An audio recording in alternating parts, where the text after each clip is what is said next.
My name is Jason JROCK Houston, and you're listening to Chaotic Riffs Magazine. We can be found on the web at www.chaoticriffs.com. It's my great pleasure to be speaking with the legendary, huge talent that is John Corabi from the Dasies. How you doing tonight, John? I'm all right. I'm very good. And like a lot of your fans, John, I've been listening to a new live album, Live and Louder, and I gotta just say, it's a great live album. It takes me back to the days of great live albums, like in my collection, like, you know, Kiss Alive, Peter Frampton Comes Alive, Cheap Trick live at Budokan, Aerosmith live bootleg. I mean, you guys just got a great album, and the amazing thing about it is, you know, you've only done like 2 studio albums with the band, and you guys put out this great piece of, work here. Well, you know what's funny? The band actually had, we've done two full records, live records coming out. We're getting ready to go do a new studio album Wow. at the end of this year. Yeah. But they had a full record and an EP prior to me joining. They had a different singer. Yeah. And you know what's funny? Like when we did Revolution, and then we did Make Some Noise, and we would go out, which we still do. We go out every night after the show, and we kind of shake hands and take some photos and sign stuff. You know, a lot of the fans were like, "Oh, I had the record, and God, I love your records, but man, the band is so good live. Like, you know, are you guys ever going to do a DVD? Are you guys ever going to do a live record?" Yeah. And you know, so we were kind of taking it all in, and you know, we got time booked here, so we just said, you know what? Last year we recorded about 5 or 6 shows, all through Europe, and we just said, let's put one out now. Like, Yeah. See how it goes, and it'll kind of, you know, give the fans something until we go in and do a new record. You know what I mean? So it's been pretty cool, and to be honest with you, we went in, we recorded a bunch of shows, so it shows the band firing on all cylinders. But it really, if I can blow some smoke up our... Yeah, go ahead. Yeah. It shows the band firing on all cylinders. It shows our fans firing on all cylinders. Yeah. And to be honest with you, it's a kind of a testament even to the people around us and the people that help us do what we do. Like our sound guy, Tommy. Yeah. Did an amazing job recording the shows. He recorded everything and then gave everything to Doug. Mm-hmm. And then Doug went home as soon as we were done the tour, and he literally listened to every show and made notes, and wow. He kind of figured out, like, you know, okay, well, Long Way to Go is really good from this show, and then the next song is real, but the next song is, you know, so he went through all the different takes and listened to everything, and then he put it together, and then we gave it to our buddy Anthony Fox, and Anthony is just a great producer and engineer, and, you know, he's very familiar with our sound because he also helped Marty mix the Make Some Noise record. So we gave it to Anthony, and he just did his thing, and then our management put the package together with all the extra doodads in it. And you know, the really amazing thing to me about it is, like you said, it's not like just one show recorded.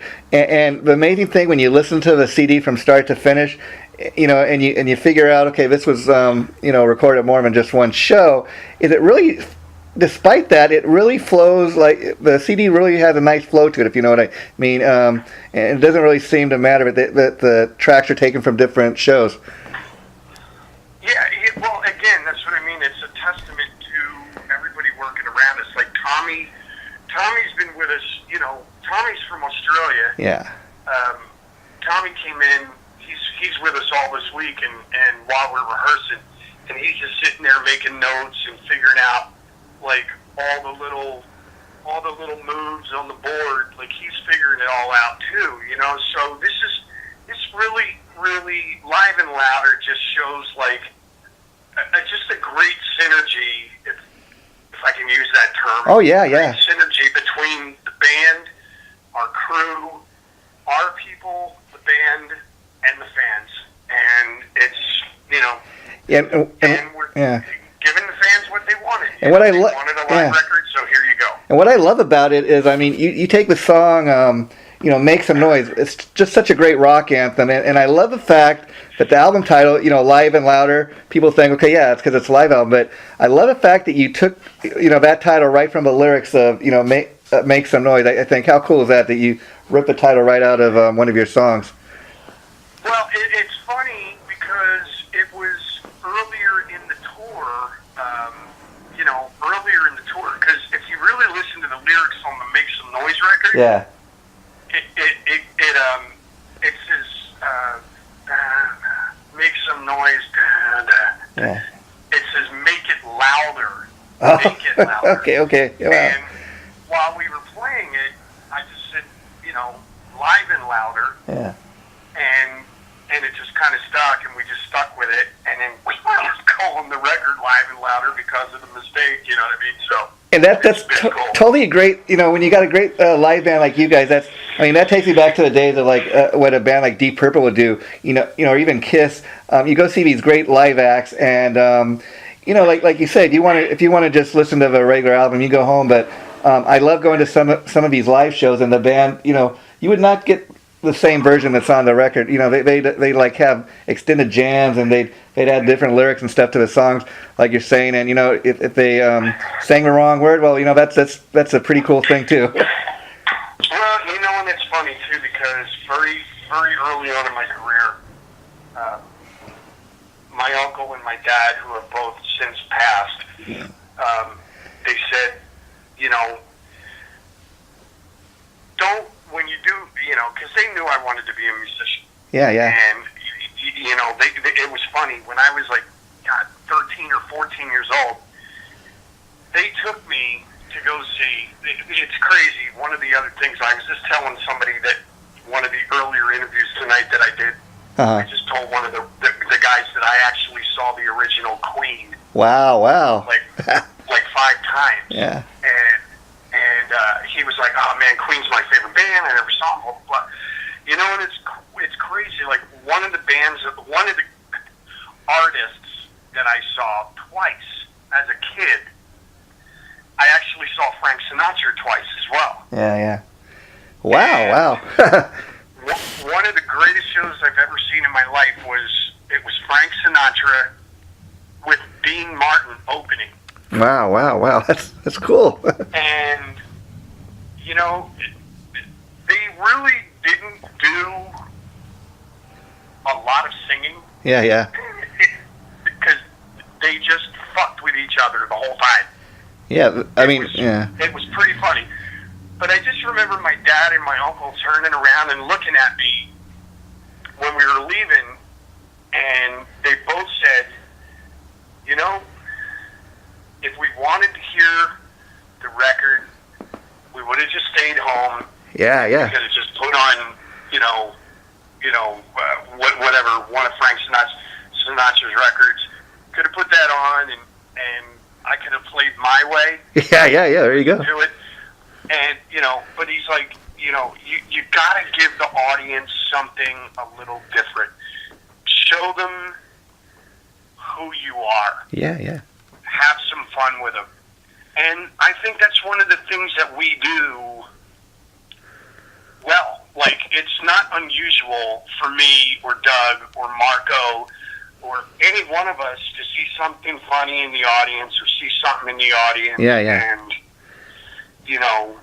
have a little fun with it, and like I said, if the fans wanted to listen to the record, they could buy Make Some Noise for, whatever, $20 from Best Buy, and just stay home and call it a night.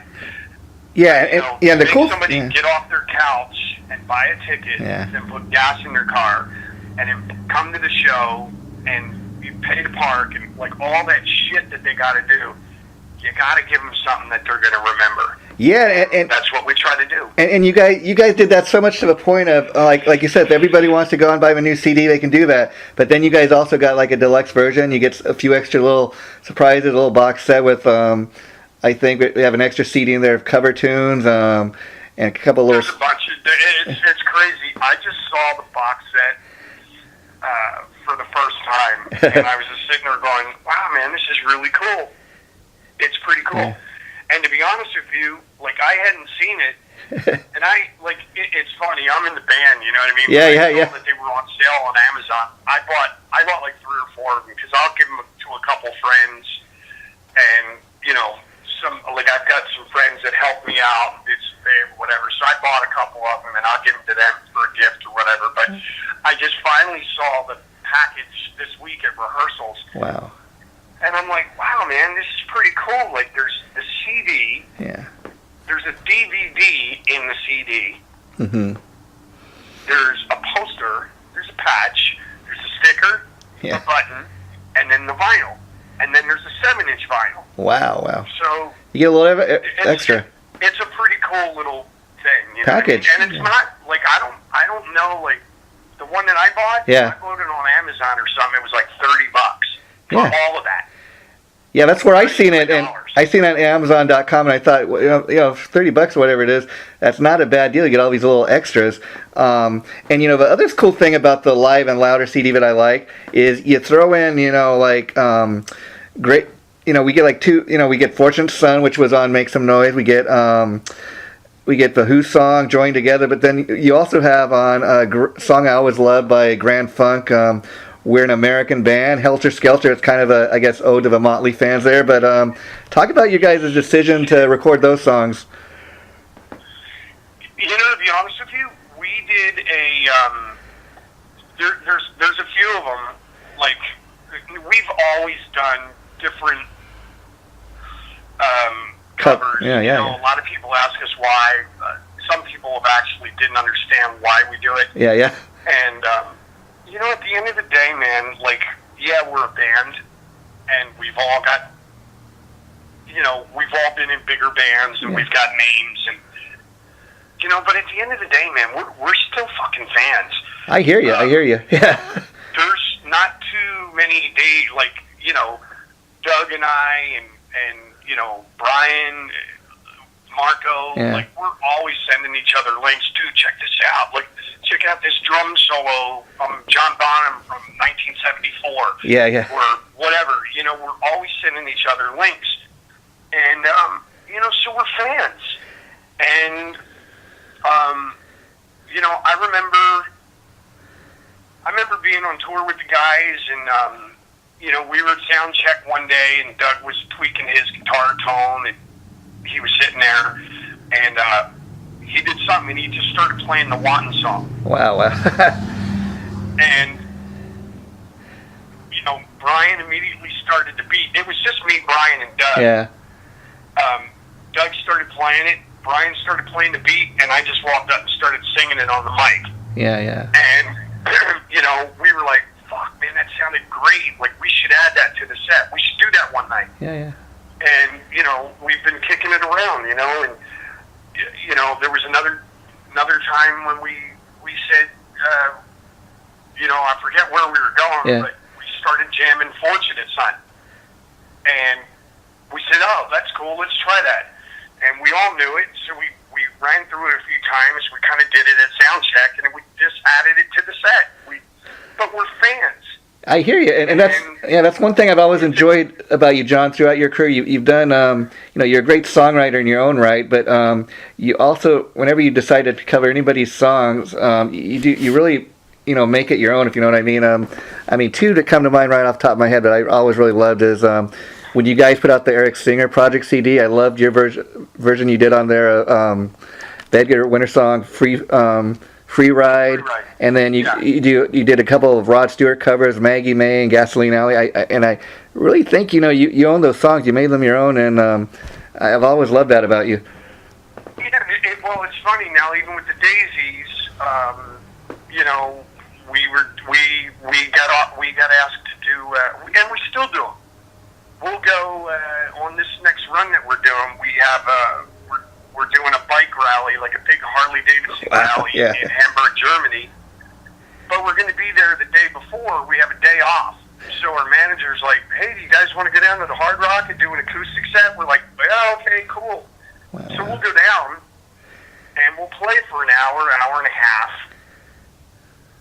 Yeah. So we're like, we just fucking play whatever. You know what I mean? So a lot of the stuff that's on that 7-inch vinyl thing is stuff that we did at a radio kind of acoustic-y thing. And we played a bunch of our material, and we played a bunch of our material, which was also, see, if you can follow me here. Yeah, I'm following you just fine, yeah. Well, we did the acoustic show. We did a bunch of our material, which was already on the thing electrically, in the set electrically. We just did an acoustic version of it. But then we also did, we did Maggie May. We did Ramble On. Wow. We did a few cover songs. So we just said, okay, well, we've already got the live and louder, the electric set. You know what? Let's throw in the 7-inch. Let's just take the covers that we did and do a 7-inch vinyl. Throw that in as bonus shit. Wow, that is really cool. You're giving the fans something a little extra there. And, I got to say, on Join Together, another great choice as far as a cover tune for you guys to do, because especially on the live and louder version, I love how it starts out with that little wah, wah, wah, wah, and kind of builds up. And you guys, you really did a great job. And especially if anybody looks at the video you guys did for that song, you do a really great job of, rallying the crowd and getting everybody going, John. And I just, the way you get the crowd going, I think, is really great. And you guys really made that song your own too. Well, but it's it's kind of a no-brainer. Yeah. I sing a line, and then the big payoff is joining together with the band. As soon as we start playing it, as soon as I start singing it, I'll go through one line, and then the audience is like, "I've heard this before." Yeah. Yeah, okay. And then I'm just like, come on, sing it with us. And it's easy. It's kind of caveman. They're like, oh, I just have to sing Join Together with the band. Yeah, I love on Live and Louder where, the part, towards the end of the song where you go like, are you ready now? We'll see. and you can really hear the crowd singing along there. And, the DVD that you guys have with this live album, the documentary thing, I really dig. And one thing that's really obvious, kind of like you're saying, John, you can see the bands on tour that kind of each city you guys, go to, the band is getting bigger and bigger. I mean, what's that like? Especially like I said, you've only been with the band like the last 3 or 4 years, and it seems like everywhere you guys go, you're getting bigger and bigger. Because initially, I know when you joined the band and you guys went down and did the Revolution CD and you toured Cuba, initially you guys were really big in Europe and, you're in Europe and Australia. But you guys are now, wherever you go, everybody's just really taking notice of the band. Well, again, it's, it all starts with the songs. I think that the band has done a great job writing the tunes, recording good records. Yeah.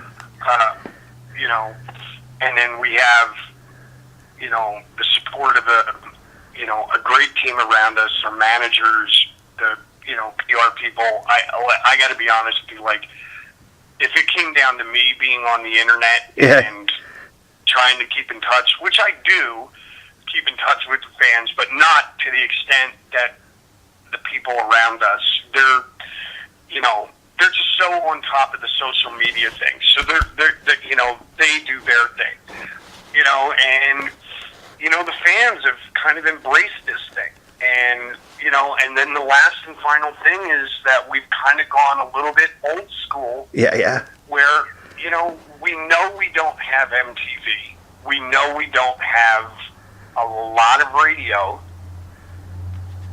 support. So we do our videos, we put them on YouTube. Yeah, and I seen on YouTube you guys just reached 10K, subscribers. So that's a really big thing, that you've accomplished in such a short time. We put them on YouTube. We do our thing. We go out. We bombard social media, and then the last and final thing is we do a record and we're on the road, and it's there's literally not much. I think we're kind of at the point now where we're not doing weddings and bar mitzvahs anymore. Which has got to be a great feeling. Yeah.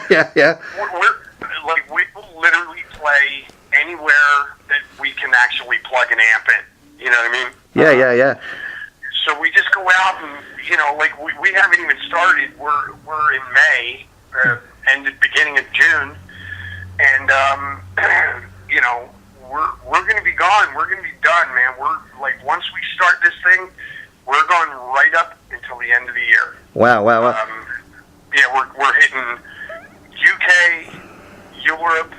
We're going to Japan, South America, Mexico, America.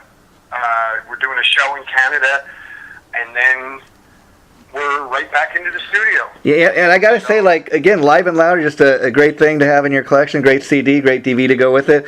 The only thing, like I've been reading, I kind of agree with a lot of fans that have been posting stuff online, is only thing I think you guys really need to put out now is a great live DVD. But, you know, you guys are currently on tour, so maybe that's something you can do, you know, down the line. Yeah, you know, you never know. Yeah. You know, right now we're just, you know, like I said, we're in the throes of rehearsing. Yeah. And blowing the dust off a lot of these songs that we haven't played for about 3 or 4 months. You know, we've all been doing other things. Doug's been out touring. Yeah.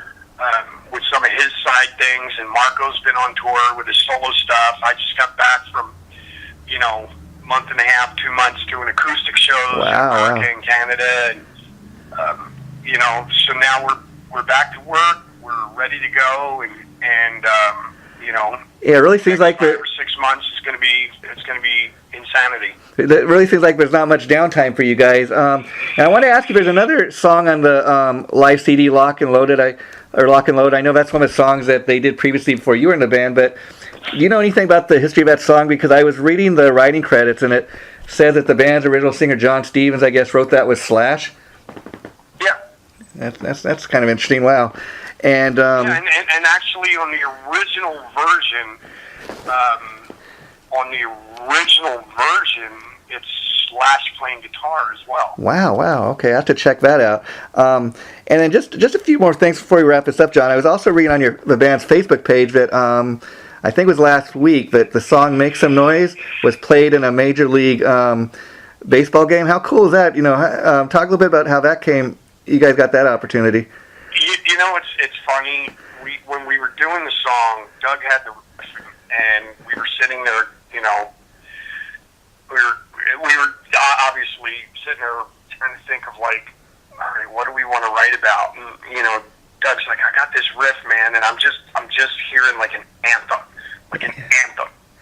And I think more than the rest of the guys, Doug and I are like huge football fans. And, you know, so we watch, like, we're originally from Philadelphia, which probably piss off a lot of people. But, you know, obviously we're Eagles fans, and, you know, and they're just sitting there going, you know, like, at all the games, they just, like, when the defense is holding someone, or, you know, or, like, you know, the offense is just getting ready to score, and, you know, they, you know, get the crowd pumping, they have that sign that just goes, "Make some noise." Yeah. And you know, and we were all sitting there going, you know, maybe we're fucking overthinking this. Maybe we're just trying to be too smart. Yeah. Let's just be caveman about it and call it "Make Some Noise." Yeah. So we said "Make some noise," whatever, and it's kind of reminiscent of, you know, a little bit of, you know, "We Will Rock You" by Queen, or yeah. To a degree, like the verses, that rappy kind of verse that John Lennon does in "Give Peace a Chance." Yeah. You know, so we just kind of wrote some lyrics and did this thing, and then we did "Make Some Noise" in the chorus. And we're like, okay, cool. Well, then the album wound up being called that. And then it was funny, you know, the record came out, and then all these people started taking notice to the song. So, last year, the Phoenix Cardinals were using it at their football stadium. Wow. I know the Cowboys were interested in it. I know the Tennessee Titans were playing it. That's, you know, my hometown. Wow. Nashville. Yeah. They were playing it at the stadium. Well, then Major League Baseball picked up on it. And then even, NASCAR wound up using it for what's the big race? In Indy, Alabama. Oh, I'm not sure, but okay, but that's a great thing, and it's kind of amazing. Talladega. Okay. They wound up using it at Talladega. You know what I mean? So yeah.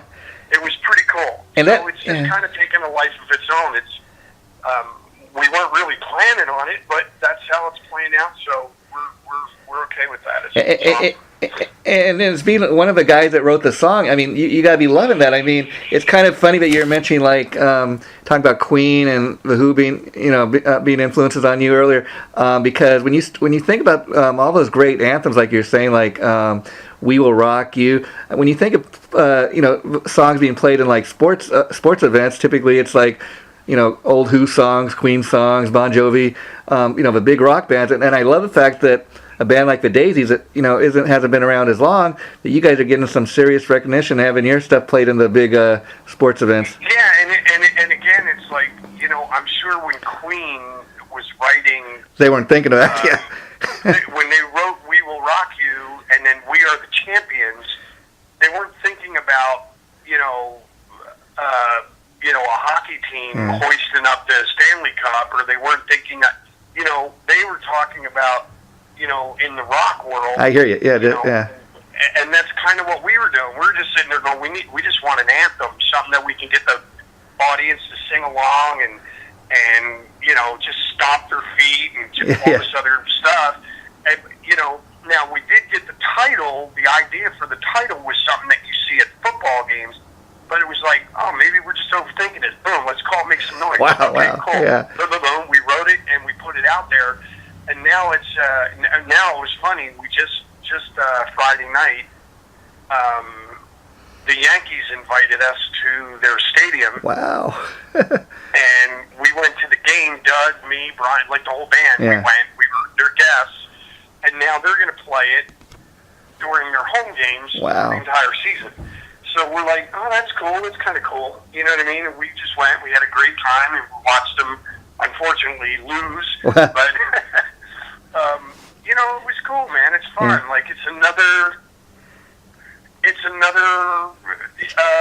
opportunity to get your music out there. It's another thing for us, another feather to put in our cap. It's cool. Yeah, and like you said, it wasn't something that was planned. It just kind of came to you. And the fact that all of these sports teams are kind of using the song, Make Some Noise. It's a great rock chant too, like you're saying, John. And it is a great way to get the band, a little more exposure than you typically would. Now, when they use your songs, like at one of these sporting events, do you guys get royalties paid to you for that, or is it just a chance to get the music heard? I don't think so. I think it's just, hey, the Yankees would like to use this, And again, how cool is that? Yeah. That's cool. And I mean, if you really think about it, like most of these baseball teams, I don't even know. Like I think if a baseball team sells out like every home game, you're looking at somewhere between 1.5 million and 2 million people over the course of the year. Yeah. So it's like, okay. We'll take that. Yeah, we'll take that exposure. And now, the Dead Daisies, you got Doug Aldridge and Dave Lowry, which are great guitar players. But and you being the great frontman that you are, do you miss playing the guitar like on stage much, like you did in some of your previous bands? Well, no, I mean I do get to play on the acoustic stuff. Like I play on Something I Said, acoustic guitar, and I play on Lock and Load. But it's cool. Honestly, I just kind of get to focus on being the ringleader. You know what I mean? Yeah. I get to be the, the hand that gets to reach out into the audience and shake hands and just be, for this thing, it's cool. I just get to focus on singing and being the emblem on the front of the Mercedes. Yeah, and you're real natural at it. Just watching the videos and the performances. I mean, I've been a fan of yours for many years, and I've loved everything you've done. The only thing I say is like, it was great when you were in Rat and that. But the only thing is I thought, well, it's a shame that he's not getting a chance to sing because he's such a great singer, and you know, you do what you got to, like you said, you do what you have to pay the bills. But it's great that you finally got this vehicle, the Dead Daisies, and I know you're also getting ready to release the Motley '94 thing you did in Nashville. Do you have a release date for that, or is that still pending? I can't say exactly yet. It will come out this year. Well, that's great. Yeah.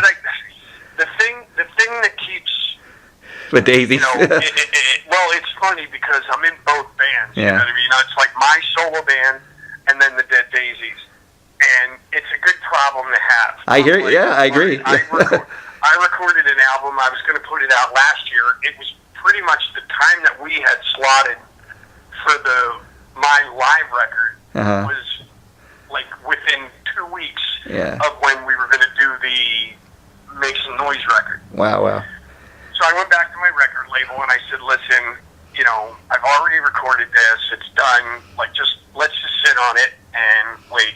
And then while we were out doing the thing, tour last year, our manager David from the Dead Daisies came to me and he said, hey, we've recorded like 5 or 6 shows. Oh, okay. We're going to do a live record next year. And I was like, wow. You know, so I'm like, shit, like, you know, so I went back and I talked to my label, my personal manager, and I said, you know, I don't want to throw a wrench in anything, but the Daisies have decided now to do a live record as well. So how do we want to do this? So we kind of opted to like, okay, let the Daisies put their record out. It's out now. Makes Live and Louder. Yeah. Out May 19th, I think. Yeah. Last week. Yeah. Yeah. So that came out, and we're gonna wait. I think I'm probably gonna aim for right around the time that the Daisies we get off the road and we start writing. Wow. For our next studio record, that's when I'm going to try and put the live record out. Yeah, and it'll be a great way to hold fans over till the next John Corabi solo, because like you said, you're just going right directly into recording the next Dasies album. Now, do you guys, like, when you go to record the next Dasies album, do you have anything left over that maybe didn't make it on to Make Some Noise that you may revisit? Yeah, there's a few things, but I think we're just going to go, before we go pulling any of that stuff out and re-looking at it again, you know, we're kind of a year older with each other. Yeah, yeah.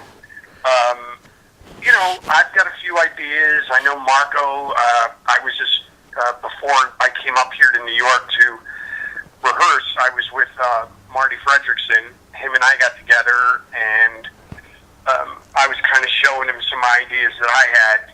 And Marty had been in L.A., and he got together with Brian and with Marco, and he said they each had like 3 or 4 ideas that he thought were great.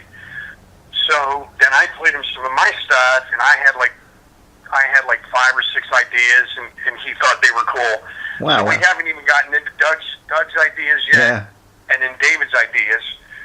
So we just want to try and stockpile and have, 20, 25 songs, and so once we get done, we're going to go, we'll start working on them, and then if we feel like we're short, we need a couple more, then maybe we can go back and look at some of the stuff that we worked on before. Yeah, and I guess it depends how fast it takes you guys to record it, but do you expect that it'll come out like maybe towards next summer in 2018 or in the first half of the year?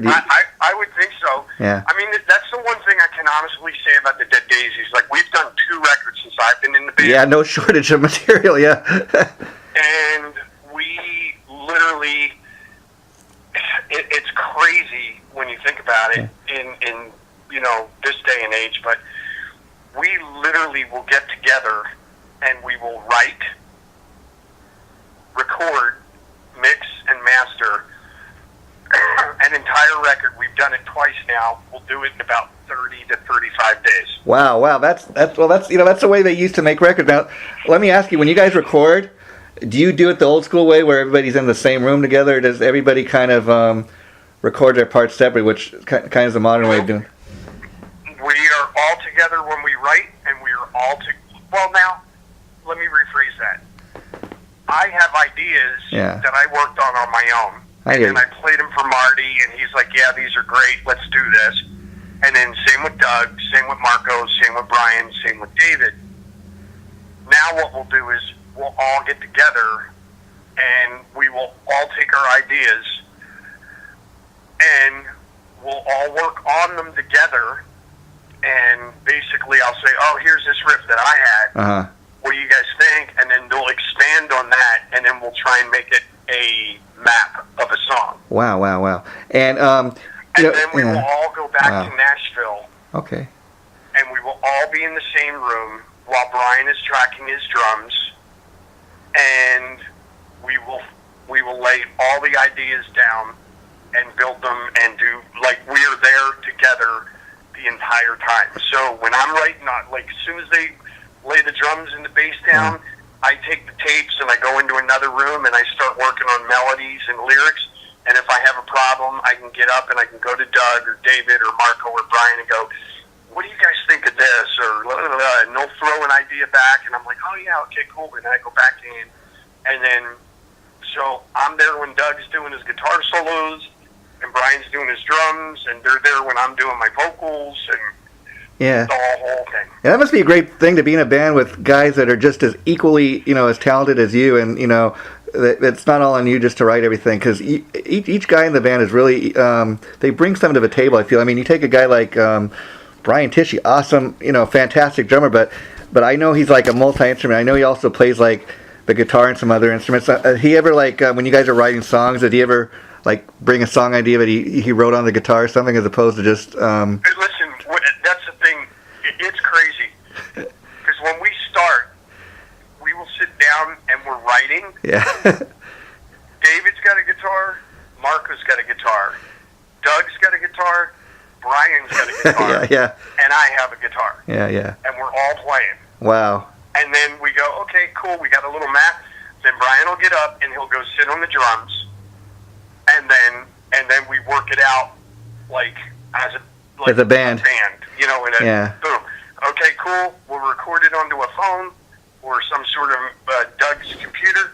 And then, okay, we got it. Cool. Next thing. And then we sit and we build it and we lay it down, and then we go into a studio and we start tracking. And even when Brian's doing his drums, everybody's still throwing ideas in at that point, including Marty, who also plays guitar and is an amazing songwriter. Yeah. And it develops from a riff to a map, from a map to a song. Wow. And then even within the song, even the parts of the song, like the bass drum pattern and the bass notes and the guitar solos, everything is developing as it's being recorded. Yeah. It's pretty cool. Wow, that's pretty cool. And last year I know when you guys played the U.S. here, you were touring with Kiss. What was that like?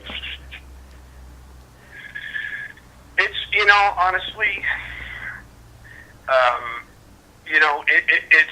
it's a bit surreal. Yeah. Because one of the first shows that I ever went to as a kid was going to see the first,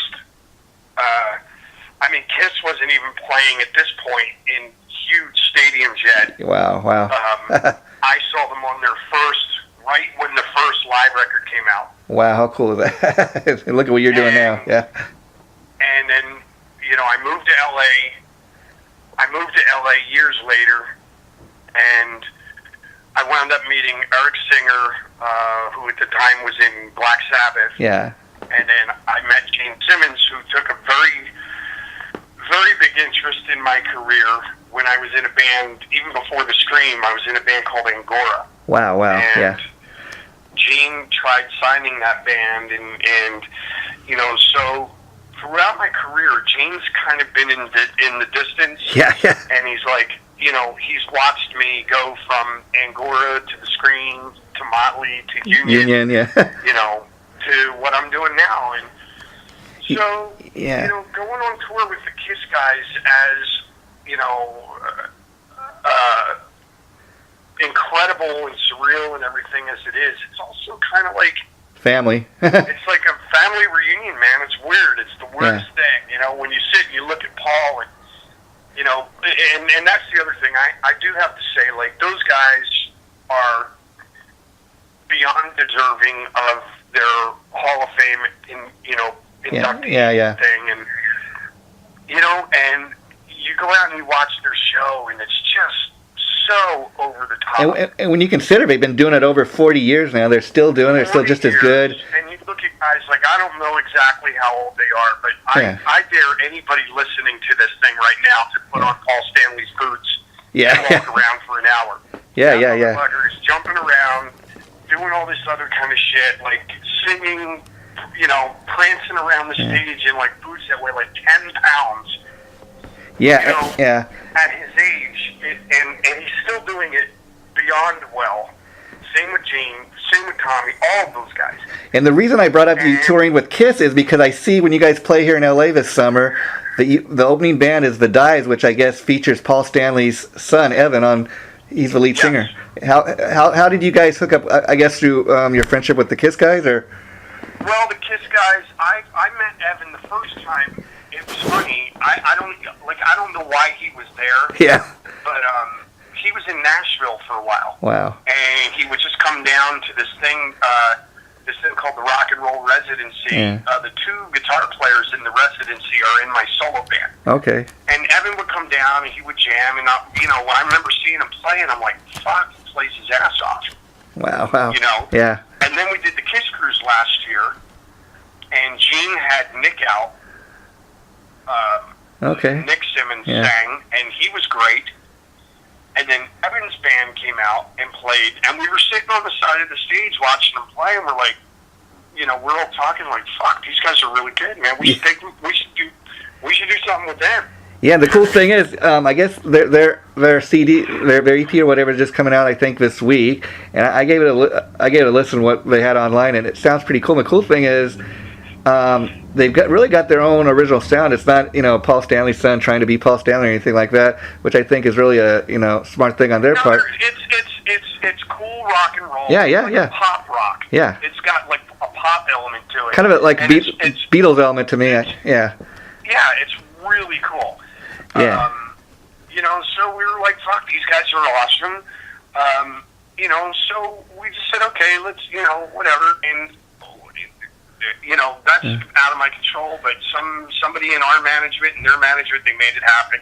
And we're looking forward to it, man. It's going to be a lot of fun. I think it'll be really cool. And the reason I brought that up, too, is I think it's cool. The Dasies last year, they were on a big tour of Kiss, and now you guys are headlining shows over here, so that's just a great thing. And the very last thing to wrap this up, John, I wanted to ask you about is, like I said, top interview, I always thought you were a really great songwriter, and I wanted to ask you, I was listening to this song, Father, Mother, Son, off of the Unplugged album you put out a few years ago, and it's just an overall great song. But to me, it amazes me because I would imagine that song's taken on more of a special meaning since both of your parents passed, and it's kind of amazing that you wrote that kind of at the beginning of your career. I mean, it almost sounds like if you listen to the lyrics in the song, it almost sounds like you were writing a letter to your parents. But if you really look the lyrics up, there's a bit of a twist there that some people don't kind of grasp. Uh-huh.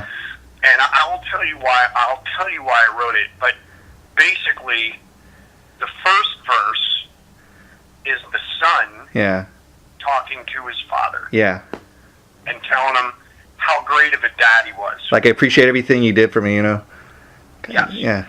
And then the second verse, it's the son talking to his mother. Yeah. And telling her how awesome she was, but sometimes you just gotta let go, Mom, when you get to be a certain age. Yeah. The twist is, if you really listen to the third verse of that song... To go back and listen to it, Yeah, it's the son, it's the parents saying to the son, like, it's weird. I hear you. Here's the whole premise of the song. First verse, he's talking to his dad. Second verse, he's talking to his mom. Yeah. Third verse, he's looking down from heaven. Oh, yeah, okay. Well, okay, yeah. The son is looking down from heaven on his parents, and he's basically saying, I'm saying everything to you now that I didn't say to you before. Wow, what a trip that is. Yeah. And it's a twist. Yeah. It's a little bit of a twist, and it's not very clear. It's a little vague, but I basically sat down when we were doing the Scream record. I saw a commercial. On the TV. It was weird. I was literally sitting working on another song, lyrics or whatever. Wow. And I was sitting with an acoustic guitar. TV was on, and this commercial came on the TV, and it's a father. I don't know if you've ever seen it, but they were running it in California for a while. I probably did then. Yeah, that's where I'm from. Yeah. Well, it's a father, and the way they're filming this guy, and he's literally looking down, and he's saying, "I wish you would have told me. I told you that you could tell me anything." Yeah, wow. I'm so sorry. I wish you would have told me. And as he's saying all this stuff, the camera is panning out, and then when it gets to it's like a 20-second commercial, 30 seconds. The camera gets all the way out, and then you realize he's literally looking at a headstone. Wow. Oh, wow. And the screen goes black, and it was like a public service announcement. It just said, the screen goes black, and it says, "Tell your kids about drugs." Wow. How powerful. So it was weird. Like, I just sat there, and I saw that, and then my son at the time, who is now my solo drummer, yeah. He was literally running around the house, and, was in his fucking diaper or whatever. And I just kind of sat there for a minute, and I went, I have no idea, like, what it would be like to be in that position. Yeah. Position. Do you know what I mean? Yeah. It's the weirdest thing. Like, it was some weird thing lined up cosmically, and I literally got up, and I just immediately started strumming the guitar, and I'm like, Father, I start, Father, thanks for playing with my friends and me. I mean, to me, I was listening to the lyrics of that song, and it's such a beautiful song, and it really is like, as a guy that, a great songwriter like you, John, it's just like a great storyteller. You listen to it, and you can almost feel like you're there. Yeah, and it's weird, but if you listen to the things, the first line, he's like, Father, thanks for playing with my friends and me. Yeah. And then the second verse, it says, Mother, dry your eyes, or blah, blah, blah. Yeah. And he's talking to her about, you knew someday your baby be a man. Yeah. Always hard when it's forever. There's little hints. And then the last verse, it says, Son, I wish you knew how much we're missing you. Oh, okay. Yeah, now that I think about it, I heard that, and then it says, I saw them cry their tears from up above. Wow. Okay, because the first time I ever heard that song, and I heard about phrasing right there, I thought it was like him thinking back on his parents, that parents had passed on. Wow, but now I get it. Wow. But it's weird for some reason, and it doesn't matter. Like, that's the beauty. That's the beauty of writing songs. Music. Yeah. Like, a person can listen to a song and get out of it what they want. Yeah, that's totally cool. Yeah. You know what I mean? And I've literally had people go, God, dude, I just lost my dad. Yeah. And I listened to that song, and and then I had another woman in Indiana who came to one of my shows. She was a fan, and I played Father, Mother, Son, and she came up to me, and she was just hysterical, and she had just buried her son. Wow. So she got the meaning right away. Yeah. So everybody gets their own thing out of it, and that's the thing. Like, I can listen to, a song like Queen, You're My Best Friend. Yeah. And I can listen to it and go, okay, well, that's about my dog, or that's about my son, or that's about my wife, or that's about my whatever. Yeah.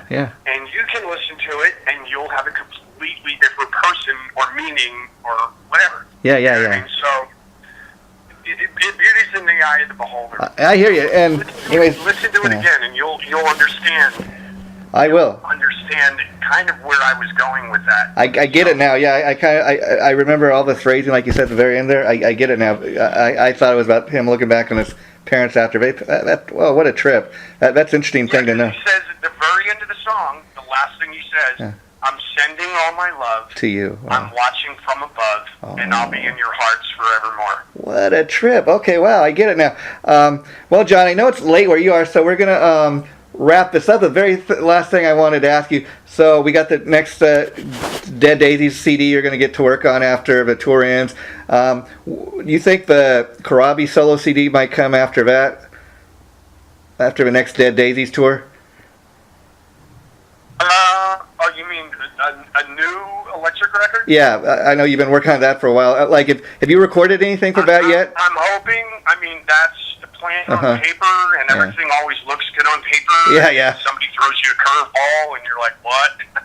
But, yeah, that's the plan. It's, drop the live record when the Dasies go in to do our studio record, and then I would like to start recording stuff for my studio record.